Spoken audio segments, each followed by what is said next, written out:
शिवाजी महाराजांवर वेगवेगळ्या प्रकारचे लोक वेगवेगळे वक्तव्य करताहेत या 2-3 दिवसात. त्यात धीरेंद्र शास्त्री बागेश्वर बाबा कोण हे प्रथम शोधले मी त्यांना.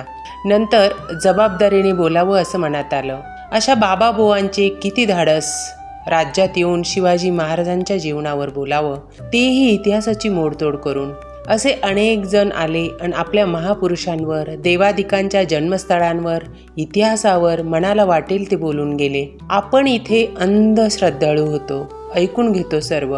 कारण भीती वाटते विरोध करायची, इथेच फसवणूक होते. त्यामुळेच राजकारणी असो की हे स्वयंघोषित आध्यात्मिक गुरु यांच्या वाचाळपणामुळे ऐतिहासिक, धार्मिक किंवा पुरातन काळापासूनच्या असलेल्या जखमांचे, भरलेल्या व्रणांचे, त्यागाचे, एकनिष्ठेचे भांडवल करून त्याला खतपाणी घालत राहणार हे लोक.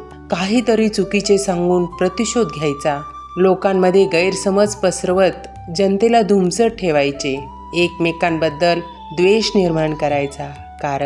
कारण ऐकणारा शांत आहे, तो त्याचे दैनंदिन प्रश्न विसरतो आहे.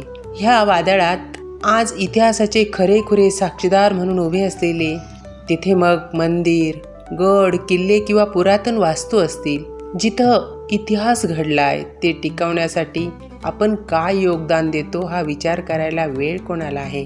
प्रत्येक सजीवाचे चांगले पोषण आणि सर्वांगीण विकास हे माणुसकीच्या धर्माचे आचरण केले तर भविष्यात अशा वादविवादात व्यर्थ वेळ जाणार नाही. कृष्णार्पणमस्तु.